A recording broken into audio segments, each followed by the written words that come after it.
Okay, Ton, over to you. Okay. Well, this is a subject I've spoken about before.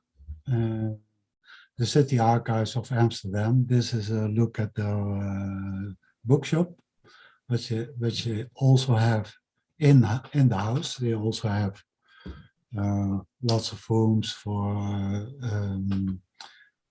meetings, for exhibitions, temporary and exhibitions that are continuously there. And they also have archives. Next slide, of course. About well, 2,500 archives in Amsterdam, and a lot of them have stuff that is digitized, but all the archives are represented in the inventarissen. One of them is the archive of the Portuguese Israelite community. And they also have indexes where 25 million data on persons are available. Mostly also with digitized original sources. If they are not digitized, you can ask for it. You just click on a link, ask for digitization, fill in your email, your name, send it, and they will keep you informed about the progress. And after a few weeks in your mailbox, you will get a link to the digitized items. And that's all for free. So if you see something you might want to see, ask for its digitization. Of course, these archives are not only for Jews, they are about Amsterdam in general. But as Jews were also citizens of Amsterdam, general archives in Amsterdam also have their names. Now, some drawbacks to this site. It's only in Dutch. They used to have English text, but the cost of maintaining that became too high. And then another drawback is that they don't have an index to birth records of the 19th and 20th century and death records of the same period. And that's a big hole in their indexing programs. I don't know if they are going to address that.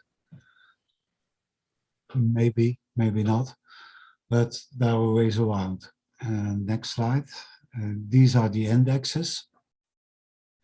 And you can search in a simple way, fill out the name, like Jan Jansen or John Smith. And if you're not sure about spelling, you can use a tilde behind the name. That's that small wave-like sign that's upper left on your typeboard. And it will give you fuzzy results.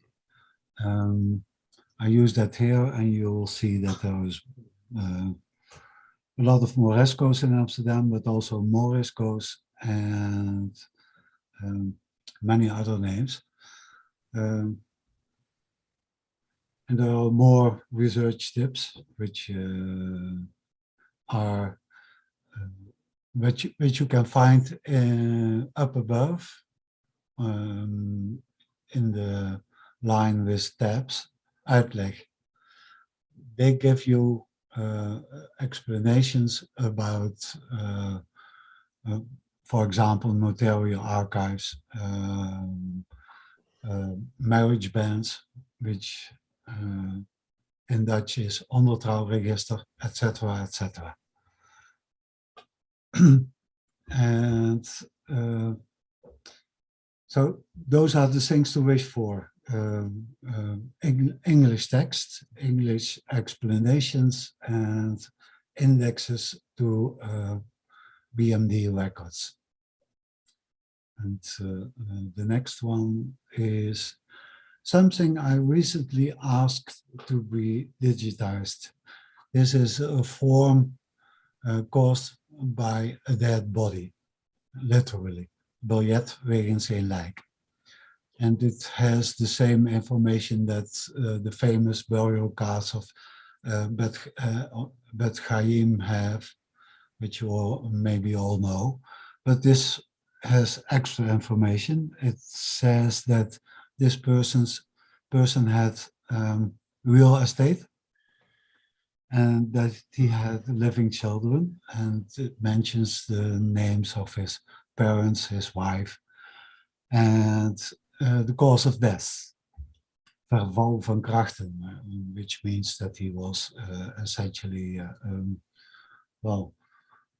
he had lived a full life at the age of 77, and he was just worn down. So this is an example of what you can get when you ask for digitization of such records. And over to David. So the next source is one that I like a lot, Alexander Beider, who spoke to Sephardic World a couple of months ago. And he first of all made himself the expert on Ashkenazi surnames, and then turned his attention to the Sephardic side of things.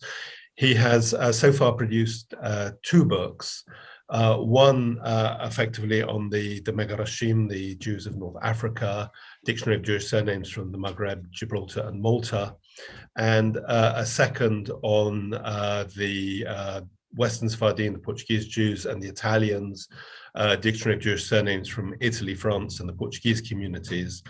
And he is intending to produce a 3rd book on the Eastern Sephardim.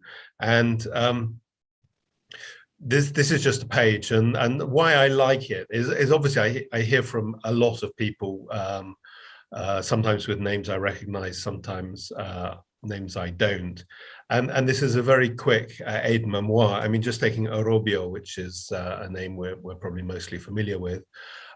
He tells us, and to be clear, this is not a complete reference, and there are some items missing, and perhaps we don't always agree with him on his etymology.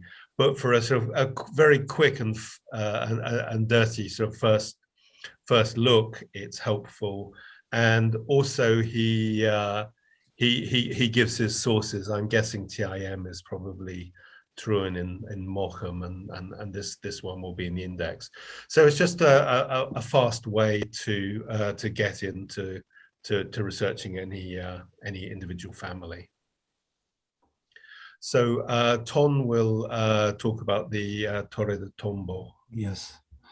This is also an indispensable site. Once you get back to Portugal, you need this, the Torrio de Tombo, which is another name for the National Archives of Portugal. You have a very simple search field.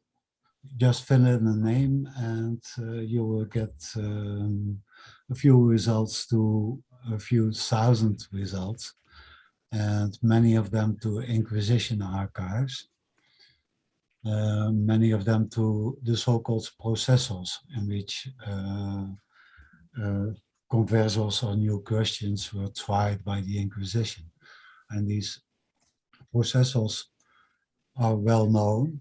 Less well known is that there are all kinds of series with declarations, interrogations, accusations, confiscation of goods out of their face, and they also have been digitized. For example, the Cadernos dos Promotores, which contain declarations of ordinary Portuguese citizens about people who broke the law in their eyes, or the Inquisition laws, like heresy, like being a new Christian, bigamy.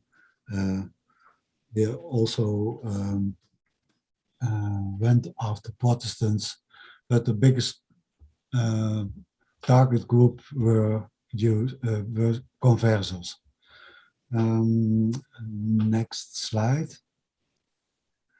And even less well known is this Livro dos Homens, which essentially is a shortcut to those possessors. And it does not only name the ones who were possessed, so to say, but it has also names of those that were betrayed by those who were tried. And it's also called, no, it's part of a series called culpados, so the accused. And if we can go to the next slide.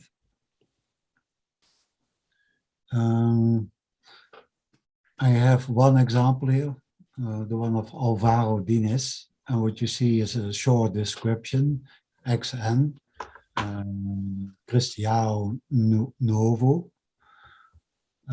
or New Christian, casado con Beatriz Henriquez. And then there follows a list of testimonials. And testimonia, if you see that, you can be sure that there is an Inquisition processor in which, for example, Vincente Furtado talked about Alvaro Dines. And you see after the name of Vicente Furtado, a date, and you have to remember the date. Take a note, for if you go to the processors are essentially chronologically.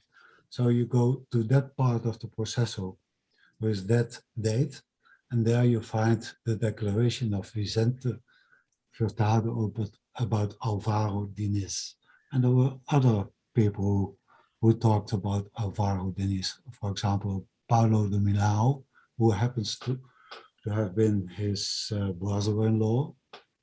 He was a brother of Beatriz Henriquez.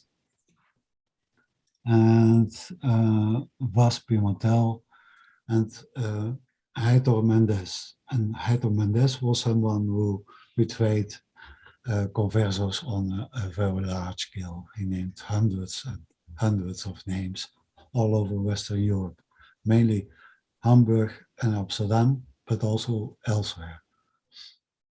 And to the left in the margin, you see LXA, which stands for Lisboa, and Hamburgo, and that's where he later lived. So those are the places that are mentioned in these Inquisition processors.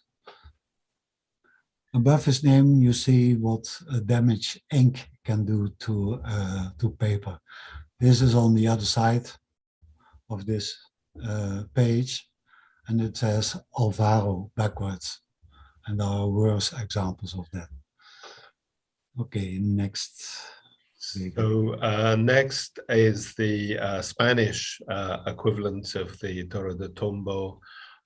It is unfortunately nowhere near as complete. It is nowhere near as well scanned, and it's a work in progress. But we had to include it because obviously Spain is so important, and we are looking at the search page, the advanced search page, and a very simple search is just where it says include all the words.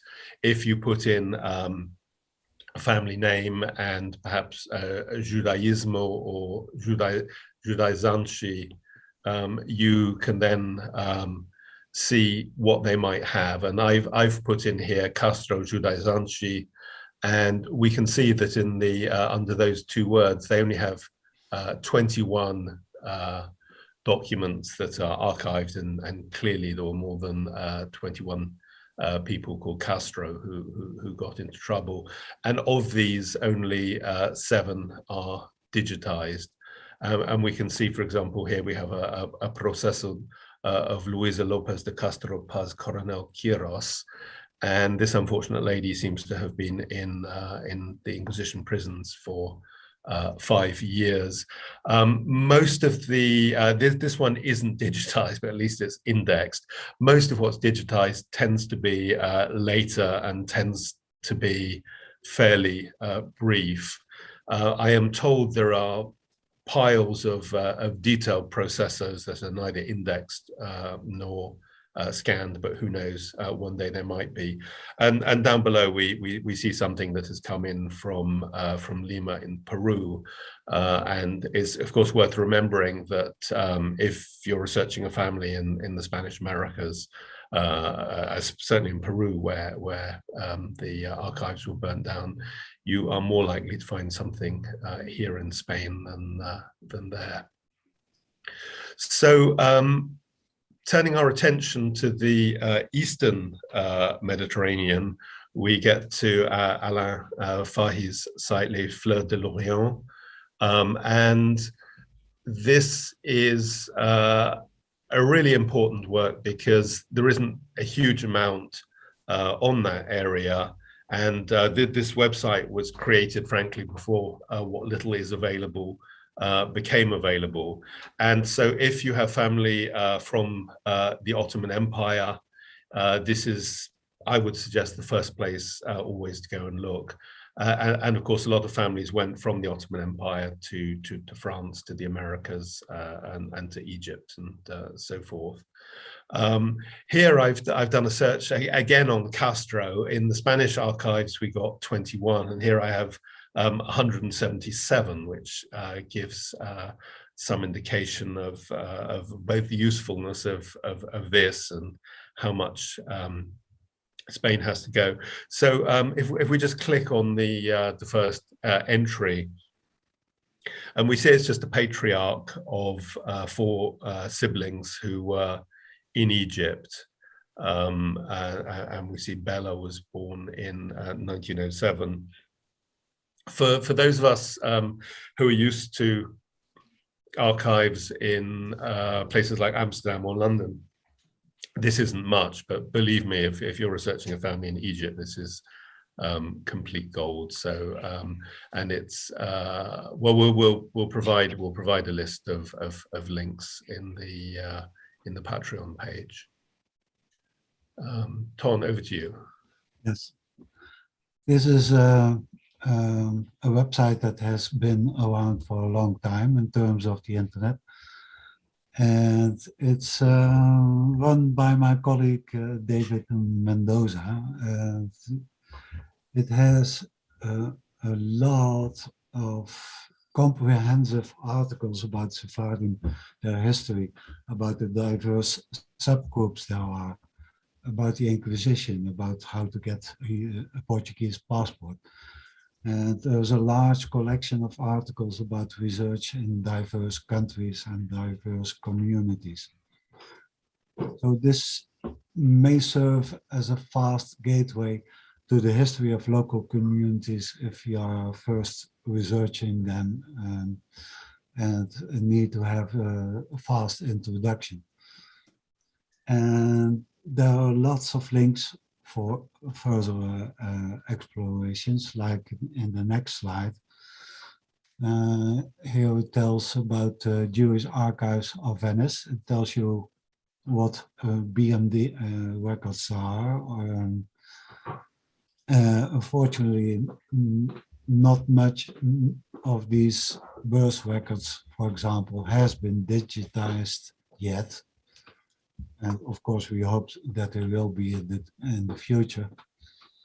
But this will give you a feel for what there is, what you may expect. And if you go to Venice itself, you should be able to find these records and see them for yourself. Next. So this one is SafariGen, Jeff Malka's site, which is the big daddy of Sephardic genealogical websites. I think it's probably the oldest and perhaps the most comprehensive as well. Sorry, I'll just get the next slide.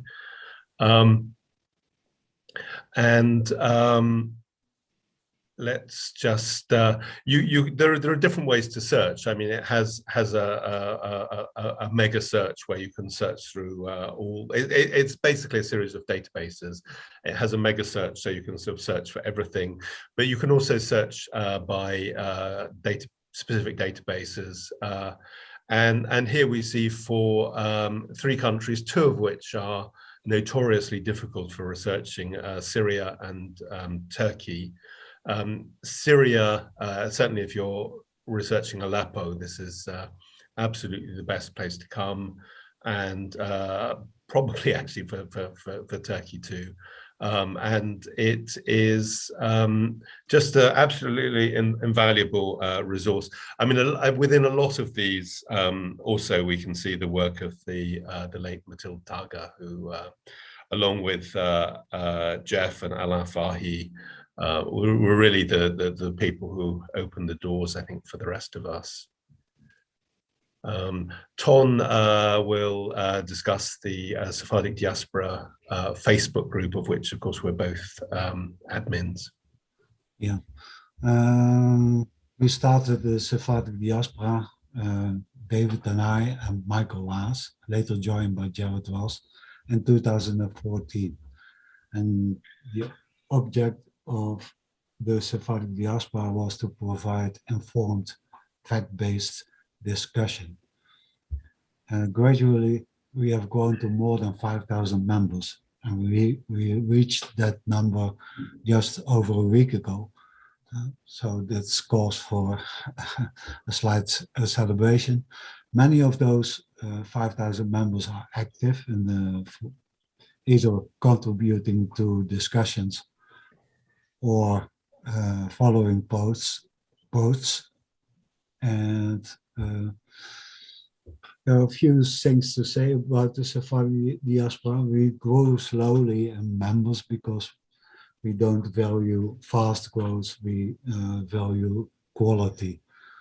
And we wanted it to be about history and genealogy, but not about many other things. Other subjects are welcome, like culture, food, music, but it should be related to either of those 2 aspects, history or genealogy. And in the past, we had some great discussions. We still have great discussions. We did some myth slaying. We fight against Jewish pirates who don't exist. We don't believe that Jews became Huguenots in France in the 17th and 18th century. We don't think that many of the crypto-Jewish, well, how do I say it? There are a lot of crypto-Jewish fantasies. We do not doubt that those who call themselves crypto-Jews today may have had some Jewish ancestry, but we call into question if their ancestors have been full Jews during the 5 centuries in which they acted like Catholics. And we don't believe in Sephardim in Eastern Europe. At least we don't believe that there were many. Because we have had those discussions, it's also a great resource to look for information about Sephardic families, especially in Western Europe and in Western European countries, colonies, and the United States. But we try to be inclusive and try to cover the Middle East and Southern Europe as well. And we are Sephardic. For general Jewish information, we advise Jewish genealogical portal. What we wish for is a long life and still more discussions. So the central archives for the history of Jewish people are in Jerusalem, and it is, I'm not sure how to describe it. Describe it as a dumping ground is a bit unfair, but a lot of archives and records that have been brought into Israel by during various of the aliyot have ended up in this archive. Unfortunately, very little has been digitized. So if you want anything from here, assuming you're not in Israel, you normally have to sort of co-opt a cousin or a friend to go down there in person. They're not brilliant at answering emails, but there is quite a lot there. I mean, it is quite random, but here's a list of countries, and for example, if we click on Morocco, we can see that there are there is a lot of useful stuff there, and certainly if you come from one of these communities, Casablanca, Debdou is interesting. This is a community sort of more or less in the desert heading towards Algeria, where I believe people have a tradition of coming from Seville, and so on, and it's a mixed bag. You can be lucky and find something absolutely essential, or not. And they have scans and microfilms. I mean, here we can see they have Alliance documents that have been microfilmed, copied from France. So the London Metropolitan Archives is my sort of local archive, and obviously London has been one of the major Sephardic communities. The LMA contain the historic records of the Spanish and Portuguese Jewish congregation, now called the S&P Sephardi Community. You have to have permission from the synagogue to view the archives, and Ton will later discuss scans in Israel. I think it is worth saying, though, that there is, if you are in the UK, and for example, if you want to consult the 6-volume Bevis Marks records with the vital records of the community, that's sitting on the open shelves at the LMA, along with the Ashkenazi equivalent records, and there's a lot of sort of treasure there as well. Again, I've just done a search here on the Castro, and this is sort of outside. This is just general collections. We see a sort of case of a Daniel de Castro who had his stuff stolen. A Jacob Fonseca, who interestingly is living in Lincoln, outside London, in 1770, representing an Isaac de Castro Chacon, and more recently a John Paul de Castro in the 1930s. The LMA also has a lot of the early insurance records. So that, for example, if your London ancestor had a business in the 18th century, you may be able to find his fire insurance records, which can tell you sort of where his business was and when he was in business. So it's a useful place to go. And I think Ton is going to talk about the Cercle de Genealogy Juif in France. Yeah. This is the website of the Cercle de Genealogy Juif. And in contrast to the other ones we discussed, this is a website where you have to become a subscriber to see any meaningful content. But we still include it because they are not only covering France, they are also a sort of portal if you wish to research Jews in their colonies, like Morocco and Tunisia. And the Circular also has some projects going, they have a team of researchers who go systematically through the archives of the Alliance Française, which has schools all over the Mediterranean. So that promises to be very important. They will deliver names of pupils, teachers, and other stuff.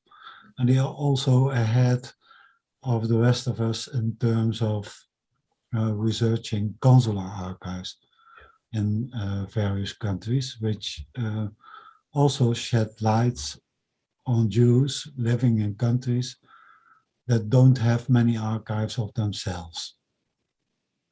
And they have a beautiful 3-monthly publication called Genealogy J for Juive. I consider it one of the most beautiful productions of a genealogical society, which the Circular is. It's in full color. It has beautiful illustrations. It's attractively redacted. It's very much worthwhile to take a subscription on that one. And last thing I have to say about this, that they are the experts to go to if you want information on North Africa, but also Turkey, because many Turkish people ended up in France. And the next one.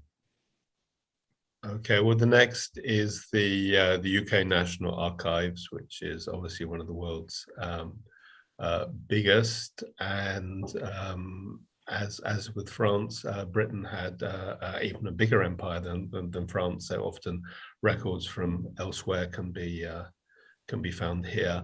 And the mistake everyone makes is in the search box. It's preset to search our website, so you should always search our records. And again, I've just researched Castro here, and specifically I have searched wills that have been digitized. And since the beginning of lockdown, you can download these for free. I mean, you can only do a certain number a day. And so this is your opportunity. You can see here that on Castro, there's 51 up to the end of the 19th century. Of course, not all of these will be Jews. And also the wills we can see on screen are both from London, but you can find wills here from Amsterdam, from Antwerp, from sort of Jamaica and Barbados and elsewhere, and these wills are extremely useful. They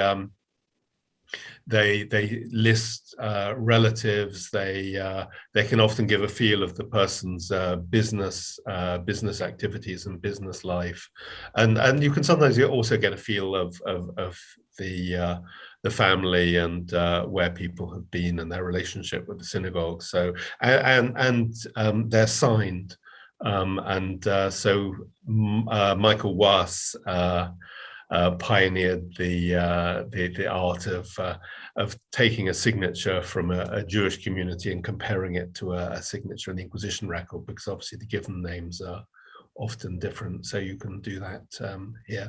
This is obviously Western Sephardic, but also British naturalization records are here.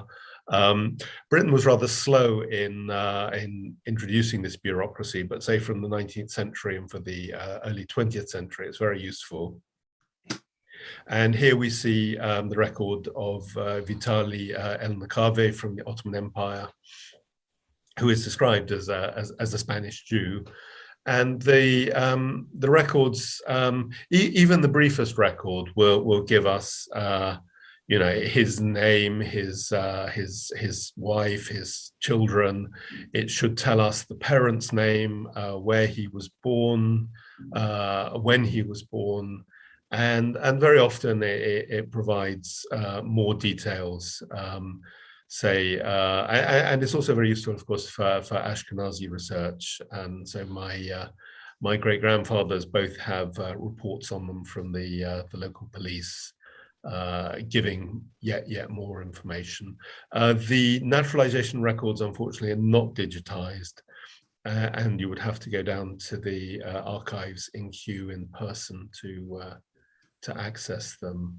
So the next one is Yad Vashem, which might seem quite an unusual site to include. But of course, Sephardim, like everyone else, were caught up in this tragedy. And as Ton has already remarked, that families were mobile.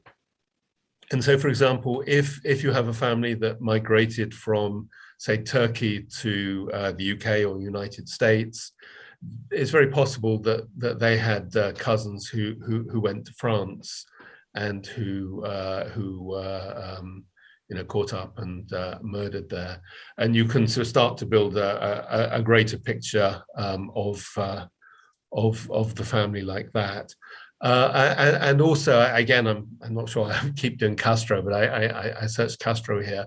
I think also for Egyptian families, which is something that interests me, often the records there have been impounded, but families might have a tradition that they came from a particular place.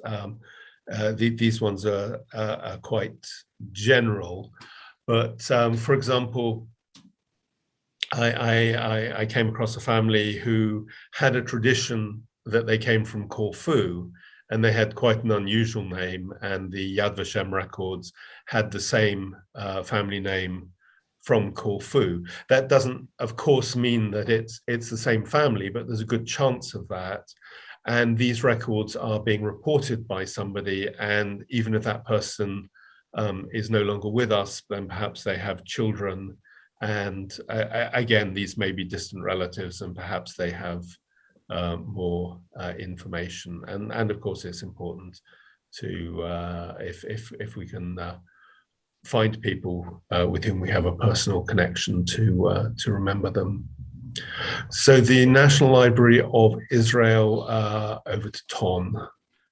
Yes, this is an up-and-coming website, which will become more and more important in the future, I think. They have a lot of stuff, and mainly publications, of course, it being a library, but they also have some archives, and they also have printed archives, that is, records that are in archives, but they were printed and they have digitized them. And you can quite simply search. For example, when you search for Bevis marks, then you get the next slide.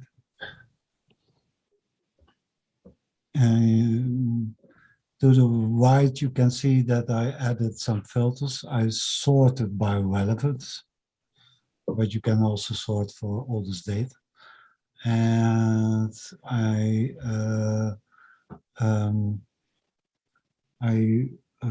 added an active filter named archives. So it will only find archival stuff or books that talk about archives.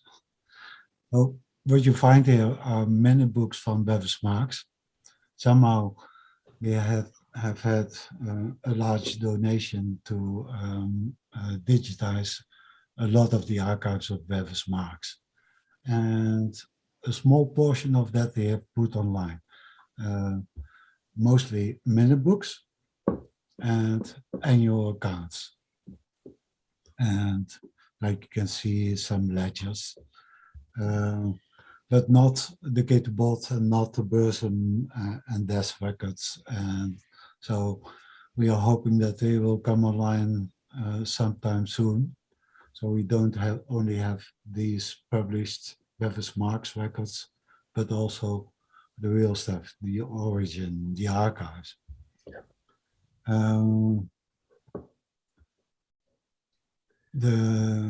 I put here an example for what I found while searching chronologically, so oldest documents first. And this is a request from the Yehidim, the members of the community, to the Mahamat, their board, for a society called Bikur Olim, for the care of the sick. And the nice thing is that they all signed. And this is 1678. So here you see a lot of the Yehidim, the members of the London community, and their signatures. And like David told about Michael Haas, he is into signatures, and he is able to compare these with people from Bordeaux with the same name.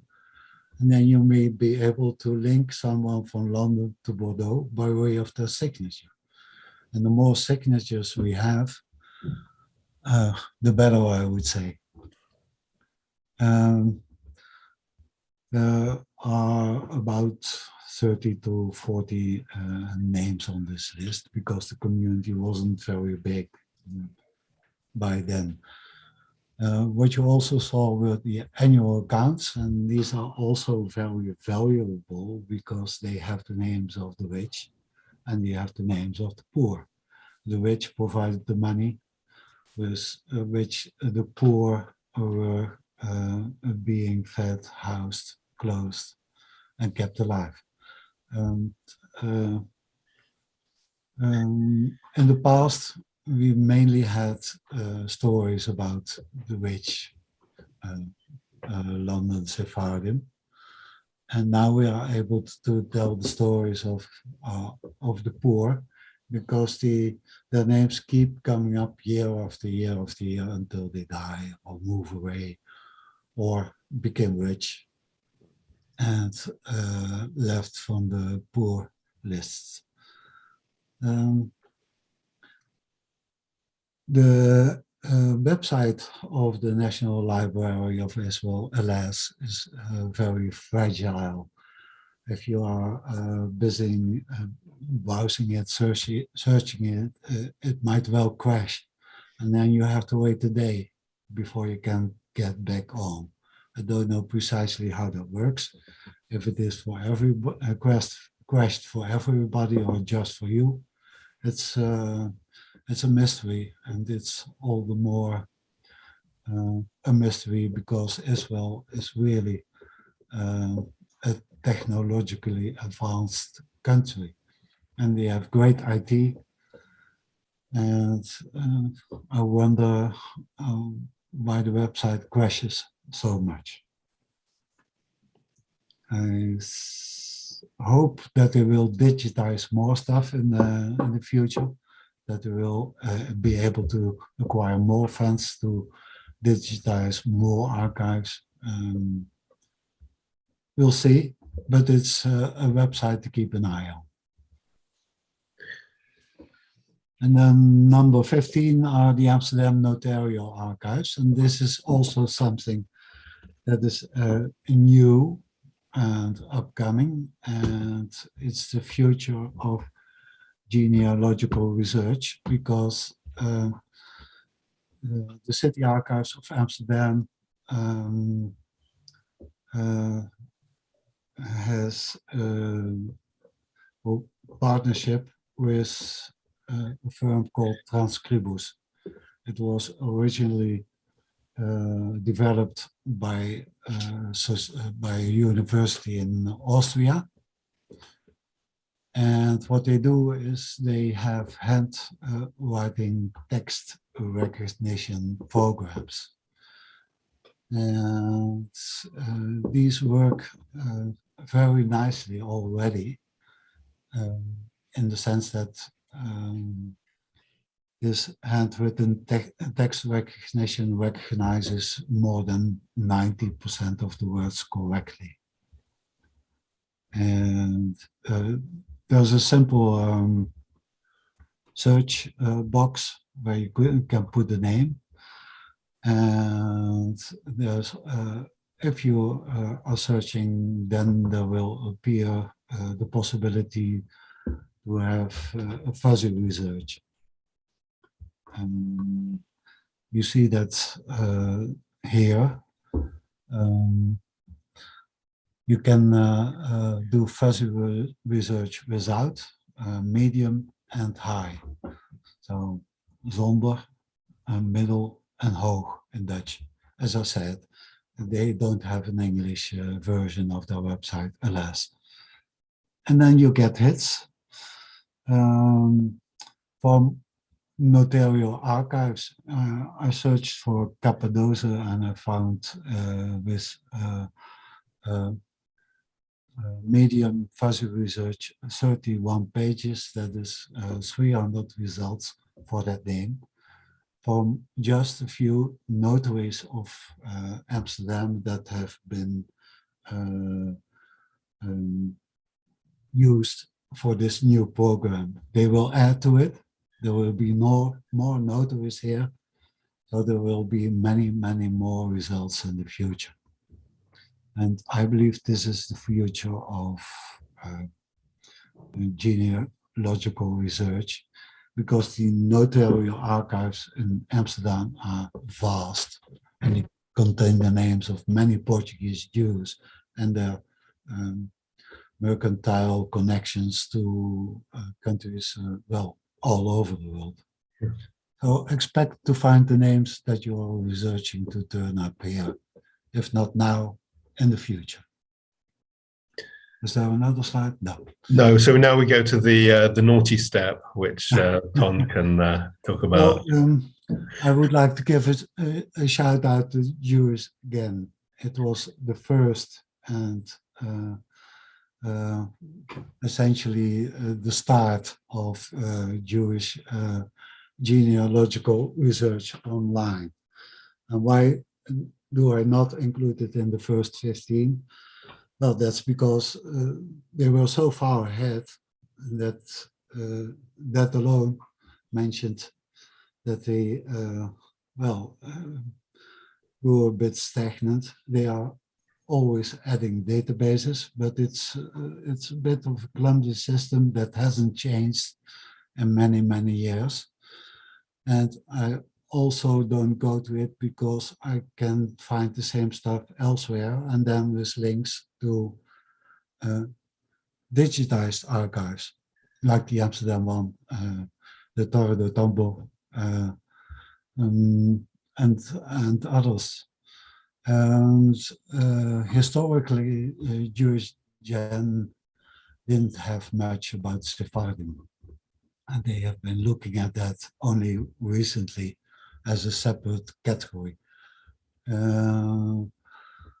They have divided the world into countries, regions,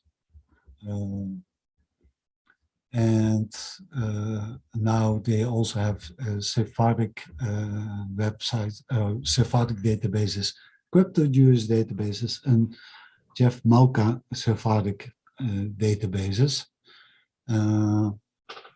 We are very happy that Jeff Malka donated his databases to Jewish Gen, because that ensures that his databases will be can be seen in the future when Jeff Malka eventually, hopefully, not soon, will not be around, and that would mean that this website would be lost, and there's a lot to find there. But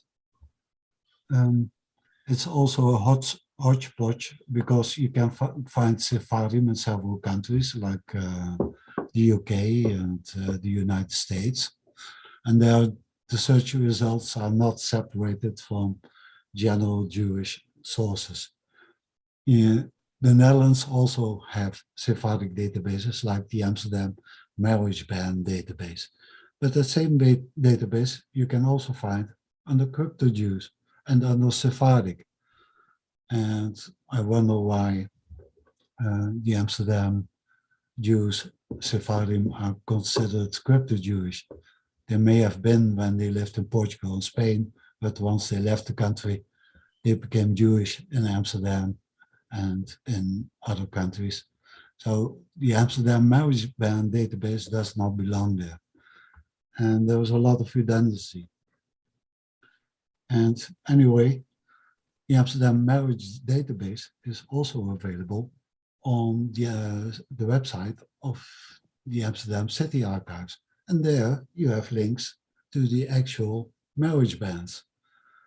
And the marriage bans have a lot more information that the databases don't have. So either Jewish Gen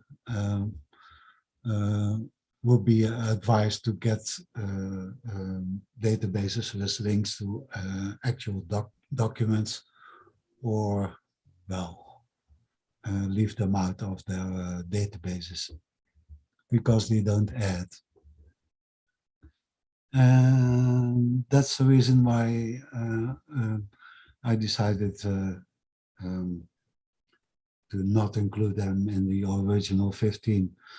Another drawback of this site is that the explanations are very summary and very short and are not real explanations. For example, I did a search for Palash, and in the column to the left you see 1609, which is the date of a notarial deed. Your original deed you can see on the Amsterdam City Archives. Below the year, there's a number, 369, and there's no explanation of that number.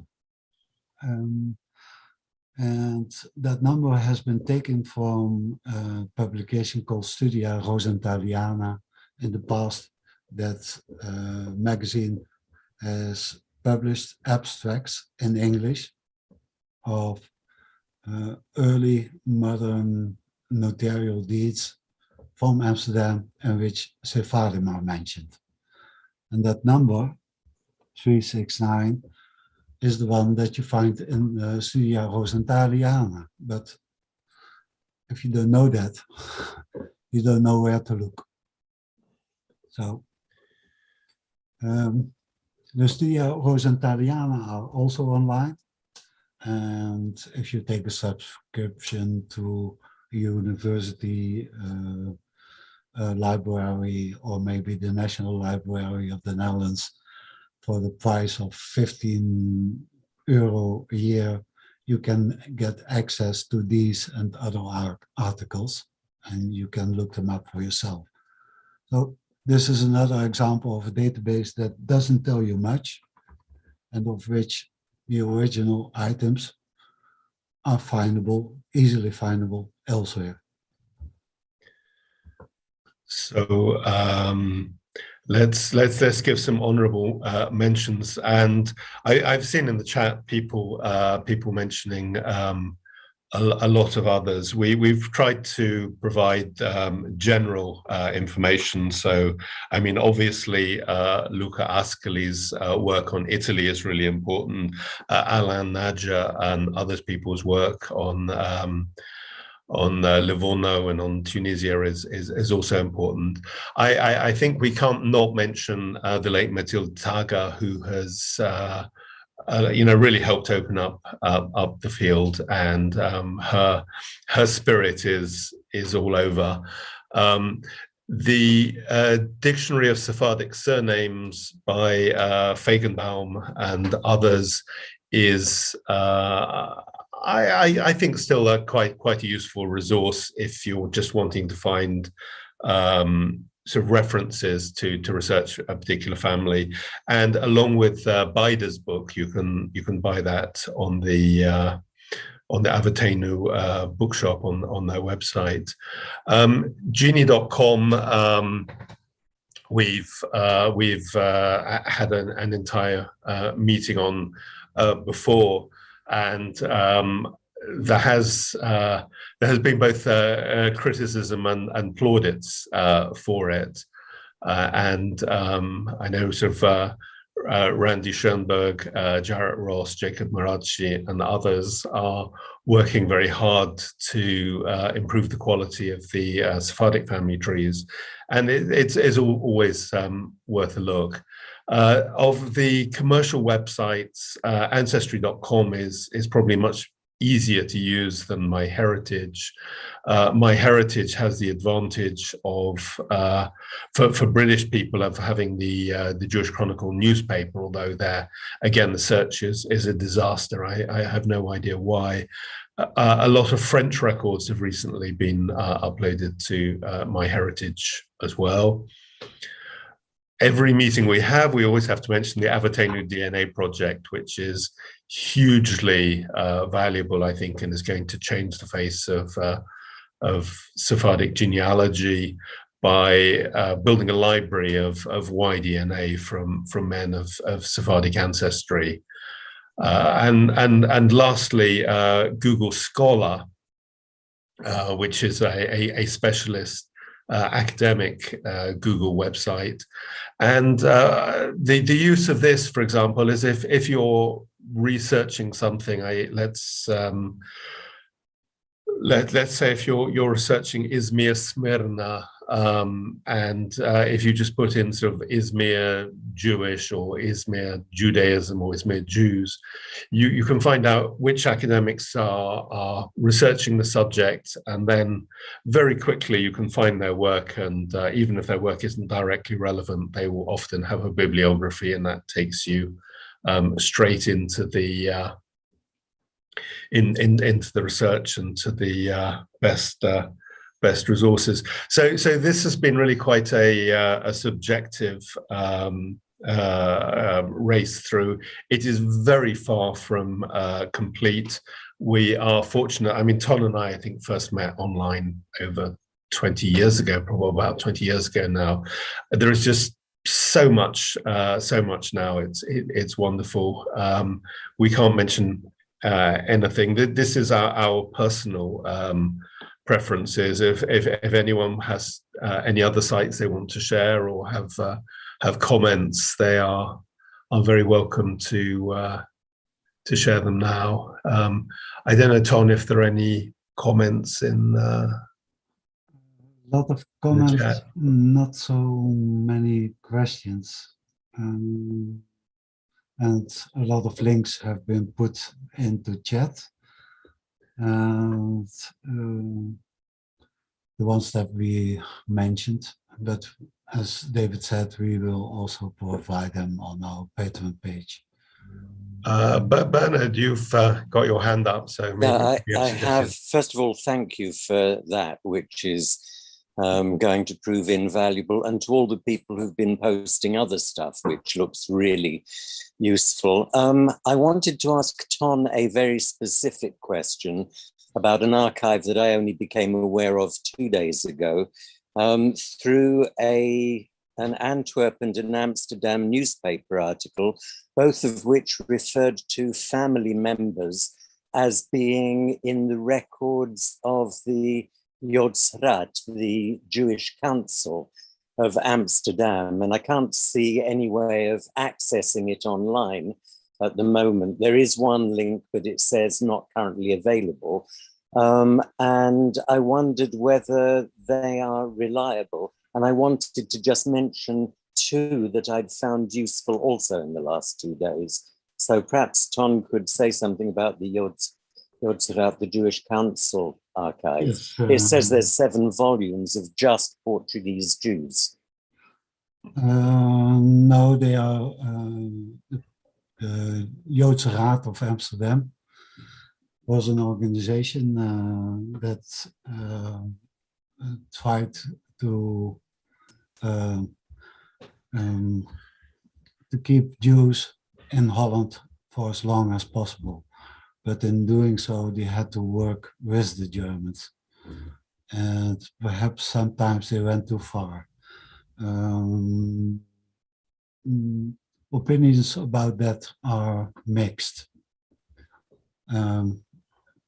It's not clear in how far they were forced and had no other choice, or in what way they went too far in cooperating with the Germans. But they tried, and one of the things they did was keep track of the Dutch Jews, and for this they made what they called a cartotheek, a card index. And that card index had the names of all the living Jews in the Netherlands. And if something happened to somebody, then this was noted on these cards, like transported to Auschwitz or to another place in the East. And it also gives the address, it gives the name of a marriage partner, sometimes children, and sometimes other specifics. And this card index, after the war, was used by the Dutch Red Cross to find the Jews again, and also to provide information about those who didn't come back. And they also added information to the cards, information that they got from those who came back, information that they got from German administrative lists, and so on and so on. So these cards are really invaluable, and they have all been digitized. And the strange thing is that you can find them through Arolsen. I forgot the name of, I believe it was the Central Tracing Agency. They have images of these cards. The National Archives in the Netherlands also have images, but they don't put them online because of privacy concerns. There might be a few people who survived and are still alive. To me, that's nearly incomprehensible, because this is very valuable information for those who descended from those Jews, for their relatives, and also for genealogical research, of course. So you can go to the Central Tracing Agency archives and consult these cards there, and they are of all the Jews in the Netherlands, so Ashkenazim and Sephardim. Thank you. It did mention specifically 7 volumes that it said were Portuguese Jews, so I thought that might be, whether or not they're actually maintained sufficiently separately to be useful, I don't know. Yeah, there could be lists of... It was on the NIOD, NIOD website that I found the reference to the 7 volumes. Okay, then so, I'll take a look and see what I can find. And can I throw in a couple that I've found in the last couple of days? I was searching in Antwerp because when I was growing up, my mother said her family lived in a triangle, and the triangle was Amsterdam, Antwerp, London, and where anybody was born in a particular family group depended on the day of the week. So one sibling might be born in Amsterdam, one might be born in Antwerp, and one might be born in London. And I was going through the City of Antwerp immigration records and found a whole bunch of 2 families that were siblings with their entire family groups, about 14 people, one arriving in Antwerp from Amsterdam, the other arriving in Antwerp from London, both around 1904. and they stayed 6 or 7 years and then dispersed. So that was quite a useful site, but it led me to the Felix archive of Antwerp, which seems to have quite a lot of useful records. And also it led me to something called the Kazerne d'Ossin archive, which is the Kazerne d'Ossin, which was in Mechelen in Belgium, also known as Malines, was the Belgian equivalent of Westerbork. It was the transit camp where Belgian and North French Jews were taken before being dispatched to extermination camps. And apparently there are not only a lot of records, but there are something like 30,000 photographs, not all identified. So I thought I would throw those in. A lot of the family that I'd traced to there were Sephardi. I would say about 70 to 30% Sephardi to Ashkenazi, although I don't think they were separated administratively, but I think they both might be useful sources. So I throw them in. I'll try and find the links and post them now. Thank you. Thank you. Going back to France, Danielle has mentioned the Anom archive, which I'm not terribly familiar with, I should say, and also in France it's worth mentioning, I think, the Gallica page, and Kevin has mentioned that to do with Holocaust research, the Arusel archives, and Danielle has provided a link to the Kazerne d'Ossin. And Francis, you want to say something? It may be a silly question. This has been brilliant, but I wonder, was Fidel semi-Jewish or Jewish? What were the connections there? I had a quick look online while we were talking, and apparently there was never any anti-Semitism in Cuba. Or not? Yeah, I mean, was Fidel Castro? Yes. He is accused, I think, by various people of being Jewish, not in a nice way. I don't think there is. I mean, I have a friend who is a emigre Cuban journalist who doesn't think that. Of course, going to Venezuela, it's probably a different story. I'm afraid we're not doing very well with that type of person. But so Castro was the kind of cross community name, not specifically Jewish or anything else. No, I think Castro's. I could be wrong. I think Castro's roots go back to Galicia. Okay. Anybody in that area could theoretically have a Jewish ancestor, but I don't think there's anything on that, because I seem to remember he was an altar boy or some such when he was younger. Yes, I heard. Wondered. Thank you. How are we doing for time? We're 10 past. If anyone else has any, let's just look on YouTube. I'm afraid we've stunned everyone on YouTube into silence.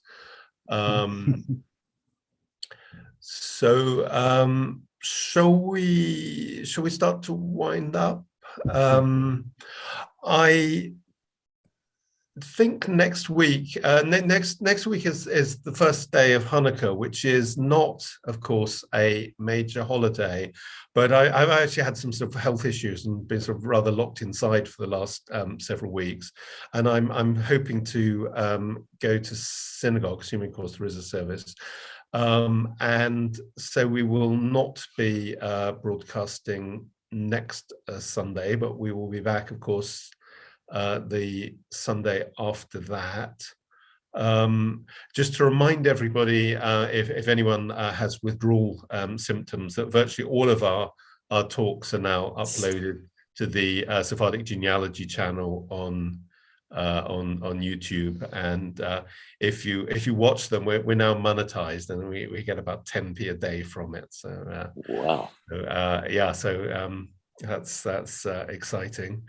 Thank you for joining us. I'm afraid it was rather a subjective meeting, but Ton, do you want to close proceedings?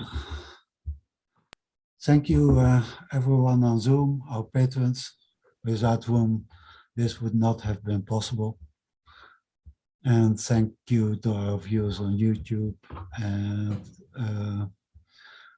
we will see you in 2 weeks. And we have a speaker then, but what was his or her name again?